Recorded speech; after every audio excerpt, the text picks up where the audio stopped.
Good morning, everybody. Happy Wednesday. Krystal, we have an amazing show today. We have a big show today. I mean, first, you and I both have some thoughts about impeachment. We'll get into that. We also have Ted Lieu on, who has his own thoughts about impeachment, and my sit down with Dr. Jane Goodall on capitalism, on Trump. She gets a little bit political. It's pretty exciting. All that and more today on Rising.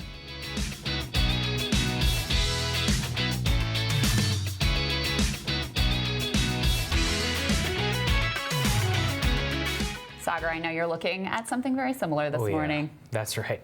House Speaker Nancy Pelosi, she wrapped herself in the blanket of history yesterday afternoon when she announced that the House of Representatives would open an impeachment inquiry against President Donald Trump. Let's take a listen. The times have found us today, not to place ourselves in the same category of greatness as our founders, but to place us in the urgency of protecting and defending our Constitution from all enemies, foreign and domestic. In the words of Ben Franklin, to keep our republic.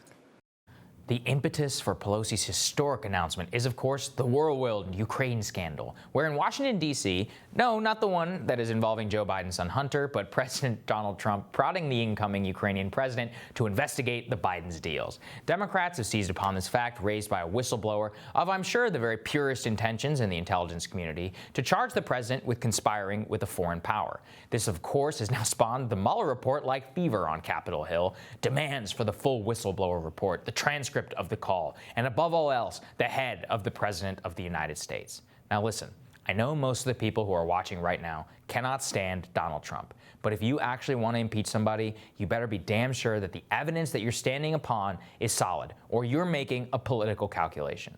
Trump authorized the release of the call's transcript. If you think that this was Watergate smoking gun level, do you really think that that's what would be happening right now? Pelosi said after his announcement she didn't even care if there was a quid pro quo offered by Trump to the Ukrainians in the form of military aid, and that they have a whole host of things they can impeach him for if they want to. Really? Well, if that's the case, why didn't you? If you have a litany of complaints from your caucus members with nothing you can firmly stand on for impeachment, then you're toast. None of this rises to the level where a single Republican senator and likely some Democratic senators will vote to remove Trump from office. This is a purely political move. From that point of view, impeachment is a complete disaster. The polling that we have on this subject is very bad news for Democrats. The latest Monmouth poll released on August 22nd on the subject reveals 35% of registered voters do not support impeachment. Of that, 30% of independents don't support impeachment. Men, by more than 2/3. Women, 49%. Most importantly of all, 60% of swing counties in the United States. Even counties that Hillary Clinton won by 10% are divided equally on impeachment. This is an electorally disastrous position, and it's because of the fecklessness of the Democrats going forward that they are trying to make their case for impeachment based on an ambiguous phone call that I can tell you, before I'm even going to read it, it will have enough wiggle room. Anybody who wants to can read it however they want. America does not want its president to be impeached. It doesn't even particularly like its president. Trump's approval ratings hover around the low 40s to high 30s, but impeachment was, has, and has always been meant to be a sacrosanct process reserved for the likes of Richard Nixon and really nobody else in our history. If they impeach Trump for this phone call with Ukraine, the floodgates are open. There have always been Freedom Caucus members who wanted Obama impeached, or Code Pink people who wanted to impeach Bush. With this, it is a normalized political act of retribution. It will be used time and time again. The Republican Senate is not going anywhere, even if a Democrat wins the White House.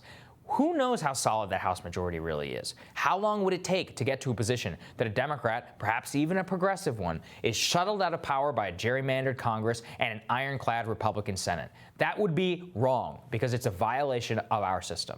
We have very, very, very few things left in this country that actually unite us, and it seems that opposition to impeachment might be one of the very last. I truly fear this, more than anything, could really rip the country in the seams at a way that we have not seen in a very, very long time. I'll end with the words of Lyman Trumbull, a senator who spoke at the trial of Andrew Johnson in the 1860s. Trumbull hated Johnson with his being, and he didn't vote for impeachment. He said these words on the Senate floor: "The question to be decided is not whether Andrew Johnson is a proper person to fill the presidential office, nor whether it is fit that he should remain in it. Once set, the example of impeaching a president for what, when the excitement of the hour has subsided, will be regarded as insufficient cause. No future president will be safe. What then becomes of the checks and balances of the Constitution? I cannot be an instrument to produce such a result."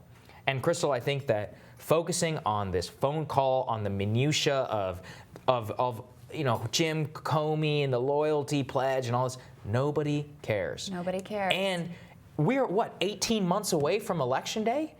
It is so telling. And look, I think the Russia stuff is bad. I think it's unacceptable. I think this pressure of Ukraine is bad. It's unacceptable. His corrupt way of conducting himself in office, it's bad. It's unacceptable. But it is so telling what elite Washington and what the Democratic establishment, what they fixate on, right? It's these process crimes. It's that he's too uncouth. It's that they don't like his style on Twitter. It's that he breaks the norms and guardrails of democracy, rather than the things that you could point to that have really caused actual harm and done real destruction to the country and to real human beings.